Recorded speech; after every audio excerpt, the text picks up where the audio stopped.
بسم اللہ الرحمن الرحیم الحمد للہ رب العالمین والصلاة والسلام علی سید المرسلین محمد وآلہ وصحبہ اجمعین اما بعد۔ ناظرین گرامی، قرآن حکیم ایک زندہ اور سچا کلام ہے، اور قرآن حکیم کی کہی ہوئی باتیں حرف بحرف صحیح ہیں، صادق ہیں۔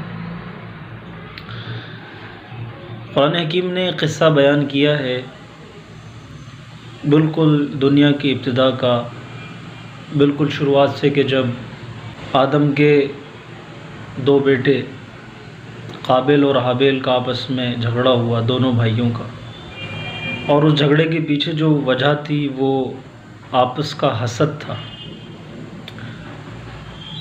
اس حسد میں کہ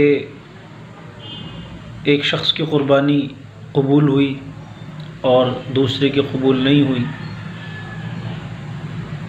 تو دوسرے نے پہلے سے کہا کہ لأقتلنک، میں تجھے قتل کروں، اور اس کے پیچھے وجہ یہی تھی کہ حسد تھا، کہ دونوں میں سے ہر ایک چاہتا تھا کہ میری قربانی اللہ کے یہاں قبول ہو اور میں اللہ کا مقرب بنوں، اور دونوں نے قربانی پیش کی۔ ایک کی قربانی قبول ہو گئی، اذ قربا قربانا فتقبل من احدہما ولم يتقبل من الآخر، دوسرے کی قربانی قبول نہیں ہوئی، قال لأقتلنک، تو پہلے نے کہا کہ میں تجھے قتل کروں گا۔ دوسرے بھائی نے کہا کہ تم اگر اپنا ہاتھ بڑھاؤ گے مجھے قتل کرنے کے لیے تو میں تو نہیں اپنا ہاتھ اٹھاؤں گا تم پر۔ اور ہوا یوں ہی کہ بڑے بھائی نے چھوٹے بھائی کا قتل کر دیا،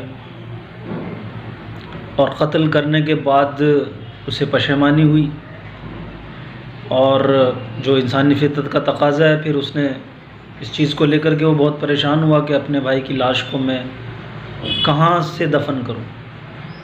اس لیے کہ دنیا میں بسنے والی باقی مخلوقات جو ہے وہ اپنا علم ساتھ لے کر کے آتی ہے، انسان ہی ایک واحد ایسی مخلوق ہے جو زیرو علم کے ساتھ دنیا میں آئی ہے۔ واللہ خلقکم من بطون امہاتکم لا تعلمون شیئا، اللہ نے تمہیں تمہاری ماؤں کے پیٹوں سے اس حال میں پیدا کیا کہ لا تعلمون شیئا، کچھ نہیں جانتے تھے تم۔ باقی ہر انسان، جتنے بھی جیو جنتو ہیں، پشو پکشی ہیں، جانور ہیں، سب اپنا علم پیدائشی طور پر اپنے ساتھ لے کر کے آتے ہیں، ان بلڈ ان کے اندر ہے ہی۔ انسان ہی ہے جو زیرو نالج کے ساتھ آتا ہے، اور وہ چیزوں کو دیکھ کر کے تجربات سے سیکھتا ہے۔ کچھ علم وہ اپنے والدین سے لیتا ہے، اپنے ماحول سے، گرد و پیش سے لیتا ہے، اور کچھ چیزیں ایسی ہیں جو وحی کے ذریعے سے اس کو دی جاتی ہیں، باہر کا علم ہے۔ تو اسے یہ سمجھ نہیں آیا کہ اپنے بھائی کی لاش کا میں کیا کروں، تو پھر یہ ہوا کہ اس نے کوے کو دیکھا، فبعث اللہ غرابا یبحث فی الارض لیریہ کیف یواری سوءۃ اخی،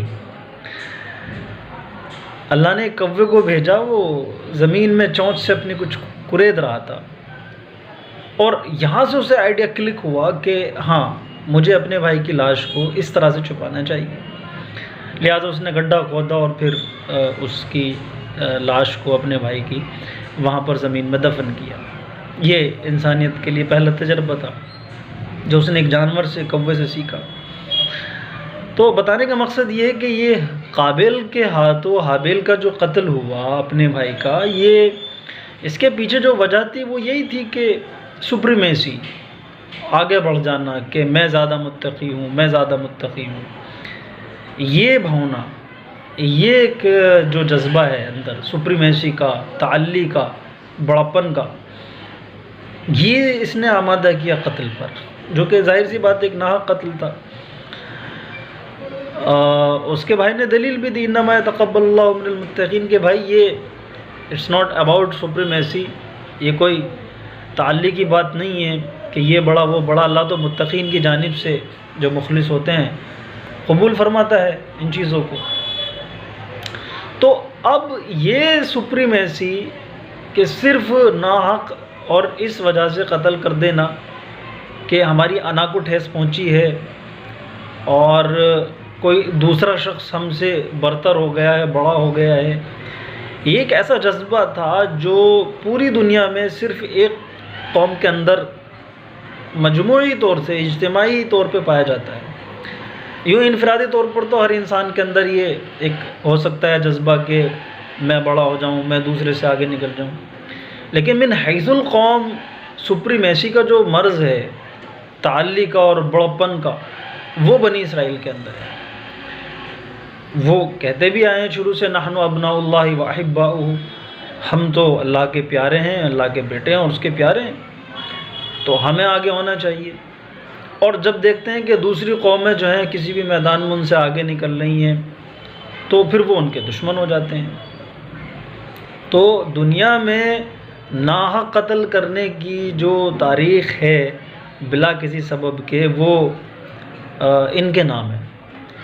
تو بنی اسرائیل میں یہ مرض چونکہ بہت زیادہ پرومیننٹ ہے، بہت زیادہ خصوصیت کے ساتھ پایا جاتا ہے، اس لیے ان آیات کے فوراً بعد ہی قرآن حکیم میں لکھ دیا گیا کہ من اجل ذالک کتبنا علی بنی اسرائیل انہ من قتل نفسا بغیر نفس او فساد فی الارض فکانما قتل الناس جميعا، کہ اسی وجہ سے، اسی واسطے ہم نے، یہی وجہ تھی کہ ہم نے پھر بنی اسرائیل جو پھر بہت بعد کو آئے، ہم نے ان کے لیے لکھ دیا تھا کہ جس نے بھی کسی ایک جان کو، ایک انسان کو ناحق مارا بغیر کسی جان کے بدلے یا فساد کے بدلے، تو اس نے ایسا ہے گویا ساری انسانیت کا قتل کر دیا. فکانما قتل الناس جميعا ومن احیاها، اور جس نے کسی ایک جان کو زندہ رکھا فکانما احیا الناس جميعا، تو اس نے ایسا ہے جیسے گویا پوری انسانیت کو زندہ رکھا. تو یہ خصوصیت کے ساتھ ان کے لیے لکھ دیا گیا تھا. تو یہاں پر ایک لفظ اور سمجھ لیں، اجل کہتے ہیں ایک ایسی غلطی، ایک ایسی جنایت، تخاف من جنایتها فی العاجل، کہ جس کے بارے میں یہ ڈر ہو کہ ہاں آئندہ یہ ان سے بھی ہو سکتی ہے. اب وہی غلطی، یہ مطلب اس کا یہ نہیں ہے کہ بہت سے لوگوں کو یہ بات سمجھ میں نہیں آئی کہ قتل تو حابیل نے قابیل نے حابیل کا کیا، یہ بنی اسرائیل کے لیے کیوں لکھ دیا گیا؟ ان کی کیا غلطی؟ من اجل ذالک، چونکہ قابیل نے حابیل کو قتل کر دیا تھا اس لیے ہم نے بنی اسرائیل کے لیے لکھ دیا.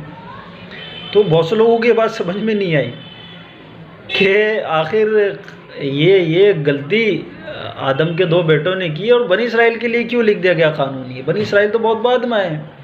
تو اجل کا مطلب یہ نہیں ہوتا. اجل کا مطلب یہ ہوتا ہے کہ جن خصوصیات، جس سپریمیسی جو قابل اور حابیل میں تھی آپس میں ایک دوسرے سے آگے بڑھ جانے کی جو وہ تھی، یہ چونکہ ہمیں بنی اسرائیل کے اندر بھی مل رہی تھی اس لیے ہم نے لکھ دیا، کیونکہ ہمارے پیچھے سامنے ایک نظیر تھی موجود اور وجہ موجود تھی کہ وہ پہلا قتل کیوں ہوا تھا، اور وہی بنیادیں ہمیں بنی اسرائیل کے اندر ان کے مزاج اور طبیعتوں میں مل رہی ہیں. تو من اجل ذالک، اسی واسطے ہم نے یہ قانون بنا دیا تھا بنی اسرائیل کی یہ روش دیکھتے ہوئے کہ دیکھو ایک شخص کا ناحق قتل بھی، کیونکہ انہیں یہ معلوم تھا کہ تم ناحق قتل کرو گے انسانیت کا، ایک شخص کا ناحق قتل بھی. اور ناحق قتل بھی کیسے؟ ناحق قتل تو دنیا میں بہت ہوتے ہیں. مظلوم بنا کر کے ایک آدمی ایکسکیوز دے رہا ہے، اپنے آپ کو کمزور ثابت کر رہا ہے. ان کی خصوصیت یہ ہے کہ جب یہ دیکھ لیتے ہیں کہ کوئی شخص مر رہا ہے تو مرتے کو 2 لاتے مزید اور، مرتے کو، گرتے کو 1 دھکا اور، مرتے کو اور مارتے ہیں. مظلوم پر اور ظلم کرنے میں انہیں مزہ آتا ہے. آدم کے 2 بیٹوں کا جو قصہ قرآن میں، اس میں بھی یہی ہے کہ جو چھوٹا بھائی ہے وہ ایکسکیوزز دے رہا ہے، اپنی معذرت کا جو ہے وہ معذرت پیش کر رہا ہے اور کہہ رہا ہے بھائی آپ ہاتھ اٹھائیں گے تو میں تو نہیں ہاتھ اٹھانے والا آپ کے اوپر. اس نے اپنے آپ کو مظلوم ثابت کیا کہ میں اپنے ہاتھ تمہارے خون سے نہیں رکھوں گا. تو جیسے ہی کوئی معذرت خواہانہ ہوتا ہے، بیک فٹ پر آتا ہے، 2 قدم پیچھے چلتا ہے، اپنا آپ کو کمزور اور مظلوم ثابت کرتا ہے، یہ جان بوجھ کر اس پر ظلم کرتے ہیں. اور اگر کوئی بہت طاقتور و مد مقابل ہو پھر یہ ڈرتے ہیں. دنیا کی ڈرپوک ترین قوم بھی یہی ہے بنی اسرائیل. یہ بہادر ہوتے ہیں جب ان کے سامنے کمزور اور نہتے ہوں. تو جو معذرت خواہانہ لہجہ حابیل کا قابل کے سامنے تھا، لیکن پھر بھی اس نے اس کو قتل کیا، بجائے اس کے کہ رحم آتا اور اس کی بات کو سنتا اور سمجھتا، جو کہ ایک انصاف اور جسٹ کی بات تھی، اس نے اپنے بھائی کا قتل کیا۔ بالکل یہی صفات آگے چل کر کے بنی اسرائیل میں نظر آنے والی تھی، تو وہاں پر بھی یہ قانون بنا دیا گیا کہ تم بھی صرف انہی وجہ سے، اور خاص طور سے ان لوگوں کو جو اپنے آپ کو مظلوم ثابت کر رہے ہیں، کمزور ہیں، نیاتے ہیں، اور جو ہے یہ تم بھی ایسے کمزوروں پر ہاتھ اٹھاؤ گے، تو پھر یہ جو ہے ان کے لیے قانون لکھ دیا گیا۔ چونکہ سابق میں اس طرح کی ایک نظیر موجود تھی، تو بنی اسرائیل کی طبیعت کو دیکھتے ہوئے بھی یہ لکھ دیا گیا تھا ان کے لیے قانون کہ دیکھو تمہیں یہ نہیں کرنا خاص طور سے۔ اور چونکہ قرآن نے کہا ہے تو ظاہر سی بات ہے ان کی کتابوں میں یہ بات موجود ہوگی، کتابوں میں موجود ہے، اور بلکہ زبان زد ہے ان کے یہ بات، کیا بات جو قرآن نے کہی ہے، من قتل نفسا بغیر نفس او فساد فی الارض فکأنما قتل الناس جميعا، کہ جس نے ناحق کسی ایک جان کو قتل کیا اس نے ساری انسانیت کا قتل کیا، اور جس نے ایک جان کو بچا لیا تو گویا اس نے تمام انسانیت کو بچا لیا۔ ابھی میں نے یہ تمہید اس لیے باندھی کہ ابھی حال فی الحال ہی میں نے ایک ویڈیو سوشل میڈیا پر سنی، جس میں اسرائیل کے پارلیمنٹ میں اس بات پر بحث چل رہی ہے آفیشیلز کے درمیان اور ان قیدیوں کے پریجن، ان کے گارجینز جو وہ قیدی جو حماس کی قید میں ہیں، ہاسٹیج بنایا ہوا ہے، ان کے پریجن اور آفیشیلز جو ہیں اسرائیلی پارلیمنٹ کے جو منتری ہیں، ان کے بیچ بحث ہو رہی ہے پارلیمنٹ میں۔ پریجن کہہ رہے ہیں کہ نہیں بھائی، ہمیں جو ہے وہ اپنے قیدیوں کو چھڑانا ہے اور ہمیں جو ہے غزہ پٹی پر اپنے حملے روک دینے چاہیے۔ وہاں کے دوسرے منتری دلیلیں دے رہے ہیں کہ نہیں بھائی، ہمارا بہت بڑا نقصان ہوا ہے، ہم مستقل اور حملے کریں گے۔ پھر فائنلی یہ ہوا کہ بعد میں وہ ایک منتری کہتے ہیں اسرائیلی پارلیمنٹ کے کہ نہیں، ہمیں ہر حال میں اپنے لوگوں کو بچانا ہے، اس لیے کہ کسی ایک جان کا بچایا جانا بھی تمام انسانیت کا جان بچانا ہے، تمام انسانیت کو زندہ رکھنا ہے۔ تو یہ وہ بار بار اس لفظ کو بول رہے ہیں، ایک جان کا بچایا جانا بھی تمام انسانوں کا بچایا جانا ہے، ایک جان کا بچایا جانا بھی تمام انسانیت کی جان کو بچانا ہے۔ تو وہ دے آر چینٹنگ ایز کہ یہ گویا ان کے نزدیک بہت مشہور سی بات ہے، بہت معروف اور متداول ہے۔ تو یہ ابھی جو آپ ایک ویڈیو دیکھیں گے وہ 1 منٹ 43 سیکنڈ کی ہے، وہ 1.25 منٹ کی ایک ویڈیو ہے، اس کو ملاحظہ کریں۔ وہ لاسٹ میں بار بار اس چیز کو دہرا رہے ہیں کہ ایک جان کا بچایا جانا بھی تمام انسانیت کو بچانا ہے، لیکن وہ اس چیز کو صرف اپنے اوپر اپلائی کر رہے ہیں، اپنے لوگوں پر۔ کاش کہ وہ پوری انسانیت پر اپلائی کرتے اس چیز کو کہ ناحق کسی ایک جان کو مارنا بھی، جنہوں نے جرم نہیں کیا، خاص طور سے سویلینز کو مارنا بھی کتنا بڑا جرم ہے۔ وہ غزہ اور فلسطین کے نیاتے اور کمزور مجبور سویلینز کے بارے میں بھی یہ چیز اپلائی کرتے جو وہ اپنے قیدیوں کے لیے اپلائی کر رہے ہیں۔ اینی وے، میرا مقصد بتانا یہ تھا کہ من اجل ذالک سے جو مغالطہ لوگوں کو ہو جاتا ہے کہ بھئی گناہ تو قابل نے کیا، آدم کے 2 بیٹوں نے کیا، یہ بنی اسرائیل پر کیوں تھوپ دیا گیا؟ تو اجل کے معنی یہ نہیں آتے، اجل کے معنی ہوتے ہیں آئندہ کسی چیز کا خوف۔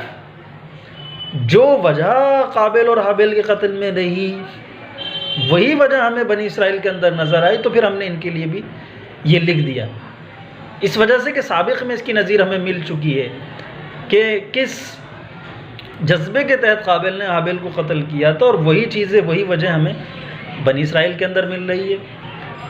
تو پھر ہم نے ان کے لیے بھی یہ قانون لکھ دیا تھا ان کی کتاب میں کہ دیکھو، ایک جان کو بھی ناحق مار دینا ایسا ہے جیسے تم نے ساری انسانیت کو مار ڈالا ہو، اور کسی ایک جان کا بچایا جانا بھی ایسا ہے جیسے ساری انسانیت کو، ساری دنیا کی جان آپ نے بچا لی ہو۔ تو میں قرآن حکیم کی اس آیت کے معنی اور مفہوم آپ کے سامنے واضح کرنا چاہتا تھا، اور یہ بھی کہ قرآن نے جب کہا کہ ہم نے بنی اسرائیل کے لیے چیز لکھ دی تھی تو لکھ دی تھی،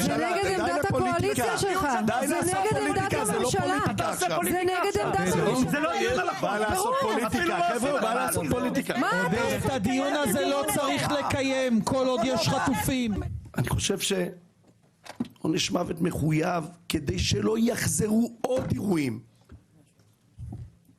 כמו שראינו, עוד טבח, עוד אסון.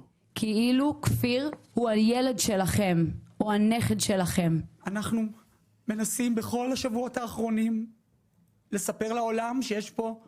אם חס וחלילה המשוגעים, הנאצים, הפסיכופטים, כל מה שאתה אומר לשים, אם תשתמשו בזה בשביל לפגוע בחטופים, הדם שלהם על הידיים שלך ושלך ושלכם ושל כולכם. השאלה שלי בבית לא לרצות שום אויב, נורא פשוט. אני רוצה את הבת שלי בבית. הדיון הזה להבנתי ולהשקפתי מסכן חיים של יהודים, ובמקום לדבר על מוות, שזה המילה שהכי הרבה שמעתי פה סביב השולחן הזה, תדברו על החיים. 239 חיים, תוציא אותם ואחר כך תדבר על שיטוח, על מיטוט, על עונש מוות, על מה שאתם רוצים. כל המציל נפש אחת כאילו הציל עולם ומלואו. כל המציל נפש אחת כאילו הציל עולם ומלואו.